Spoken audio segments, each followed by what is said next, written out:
Good morning everyone and welcome back to the channel. আজ হলো Mahalaya 2 October আর আজকে দিনটা হলো বুধবার। তো মহালয়ার দিন একটু সকাল সকাল স্পেশাল কিছু রান্না না করলে তো চলে না, তাই জন্য ভাবলাম যে আলুর দম আর লুচি বানাই। তো আলুর দমটা একদম কষা কষা করে বানাবো ঠিক করেছি। তো আলুগুলো সেদ্ধ করে তো সমস্ত ভাপানো হয়ে গেছে, তারপর আদা রসুন পেঁয়াজ সমস্ত কিছু দিয়ে একসাথে একটু জিরে ধনে গুঁড়ো লঙ্কা গুঁড়ো হলুদ গুঁড়ো সব কিছু দিয়ে ভালো করে কষিয়ে আলুর দমটা করছি। আর লাস্টে একটু কাসুরি মেথি গরম মশলা দেবো। আর এর মধ্যে কাশ্মীরি লঙ্কা ইউজ করেছি, যেহেতু লঙ্কাটা আমি বেটেই দিয়েছি। আর একটু কাজু বাদাম বাটা দিলাম হালকা, যাতে একটুখানি গ্রেভিটা ঠিক হয়, যেহেতু কষা করছি তাই জন্য। না হলে এমনি করলে এমনি সময় খুব একটা কাজু বাদাম ইউজ করি না, আর খুবই অল্প পরিমাণে ইউজ করেছি। তো আলুর দম আর সাথে লুচি। আর মামুনি আর বাবি তো সকালবেলা ভোরবেলা উঠে গেছে, উঠে বাবি তো তর্পণ করে আর মামুনিও সাথে যায়, একটু হেল্প করতে লাগে বাবি, তাই জন্য। আর আলুর দমটা প্রায় হয়েই এসেছে। এখন এর মধ্যে দিয়ে দিলাম কাসুরি মেথি, আর রোস্ট করে রাখা না, এটা কাঁচাটা দিলেও ফ্লেভারটা বেশ ভালো আসে। আর দিলাম গরম মশলা আর ঘি, ব্যাস এই দিয়ে হয়ে গেল আজকের আলুর দম। আর ছেলেকেও এখানে লুচি আজকে খেতে দিয়েছি, কিন্তু ওকে আটার লুচি দিয়েছি, কালারটা দেখলে বুঝতে পারবে সাদা নয়। তো একটু একটু আমাদের মতন খাবার অভ্যেসটা এখন করানোর চেষ্টা করছি। খাওয়া দাওয়া তো মানে ব্রেকফাস্ট তো সকালে কমপ্লিট হলো, কিন্তু দুপুরের জন্য তো কিছু রান্না বান্না করতে হবে। দুপুরে সেরকম কিছু করিনি, এই যে শাপলা দিয়ে চিংড়ি মাছ করছি। তো চিংড়ি মাছগুলো পড়েছিল, আমি ভাবলাম কি করব, শাপলাটা তো প্রতিদিন এমনি রান্না করি, তার থেকে চিংড়ি মাছটা দিয়ে শাপলাটা রান্না করি।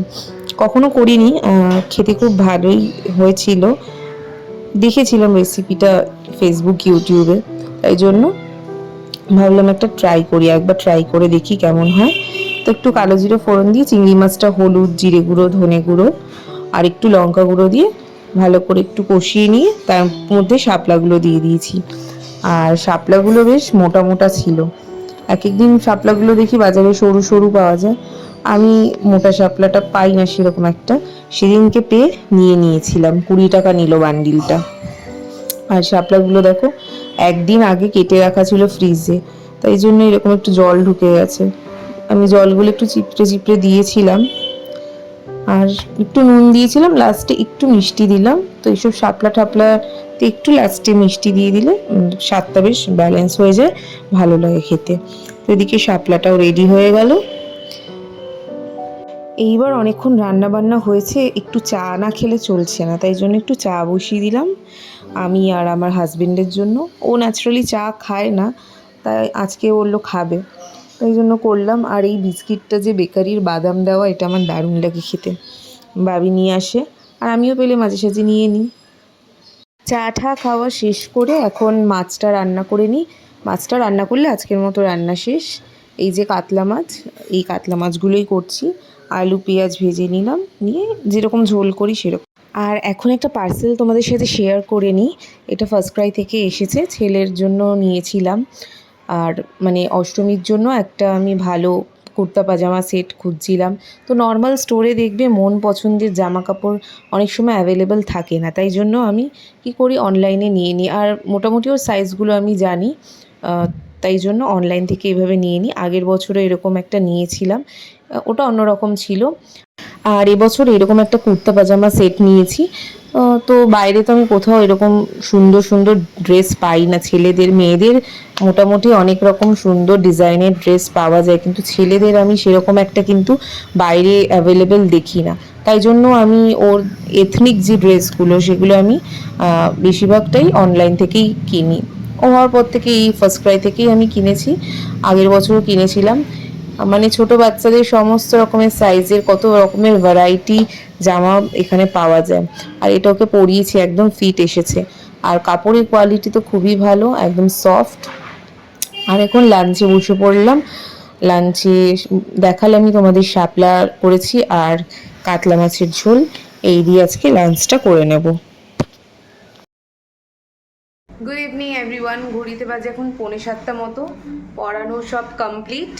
আমি ছেলের জন্য একটু বিস্কিট বানাচ্ছি, মানে কুকিজ বানাচ্ছি রাগি দিয়ে। জানি না সেটাও আদেও কুকিজে পরিণত হবে নাকি আটার ডেলায় পরিণত হবে, আমি ঠিক জানি না।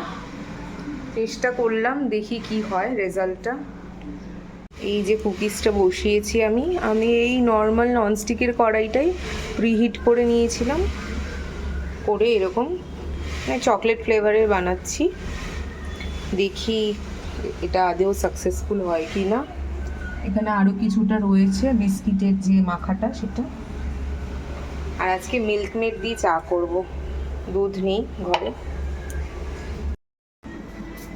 3টে পৌনে 3টের দিক থেকে কি মুষলধারে একটা বৃষ্টি হয়ে গেল। এখনও টিপটিপ করে বৃষ্টি পড়ছে, প্রায় 2 ঘন্টা কন্টিনিউ মুষলধারে বৃষ্টি হলো, এখনও বৃষ্টিটা থামেনি। মনে মনে খুব টেনশন হচ্ছিল যে কুকিজটা আদৌ সাকসেসফুল হবে নাকি, কিন্তু দেখলাম না, কুকিজটা খুব ভালো খেতে হয়েছে, ইভেন টেস্টের দিক থেকেও আর ক্রাঞ্চিও হয়েছে।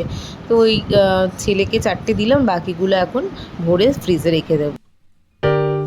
You put down the phone